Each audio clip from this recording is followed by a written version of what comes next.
the meantime, the man convicted of the 1988 Lockerbie bombing has died in Libya. Abdelbaset Al-Mehgrahi was jailed in 2001 over the bombing that killed 270 people, but he was released on compassionate grounds. His death overnight from cancer has failed to heal wounds in both Britain and the US.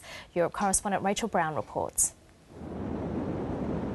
It was Britain's biggest terrorist atrocity. 4 days before the Christmas of 1988, Pan Am Flight 103 was blown out of the sky. All on board died, along with 11 Lockerbie residents.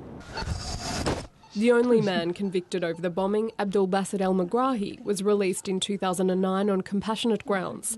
He was suffering from prostate cancer, his death said to be imminent. Instead, he lived for 3 years.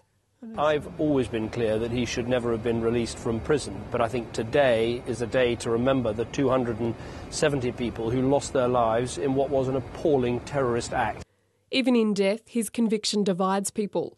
Scottish judges linked scraps of clothing wrapped around the suitcase bomb to a shop in Malta.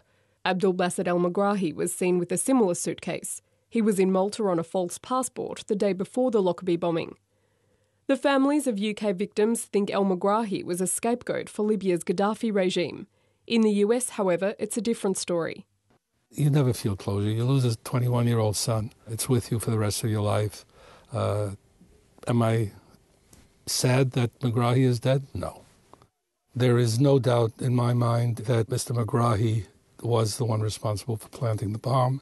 But both countries are united in calls for the investigation to continue, believing others were involved in the bomb plot.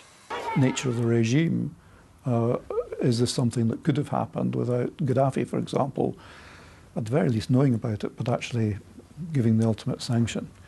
So there are undoubtedly others who were involved in this, and there is, I think, now the opportunity for further investigation. The unanswered questions are many. Was it a fair conviction? Who ordered the bombing? The position of the Crown has never been that Mr Megrahi acted alone. He acted in concert with others in the Gaddafi regime. The new Libyan authorities have promised to cooperate, and this is still a live investigation. And what was the motive? Al-Megrahi's supporters think it was an Iran-led revenge attack for an American warship shooting down an Iranian airliner 5 months earlier.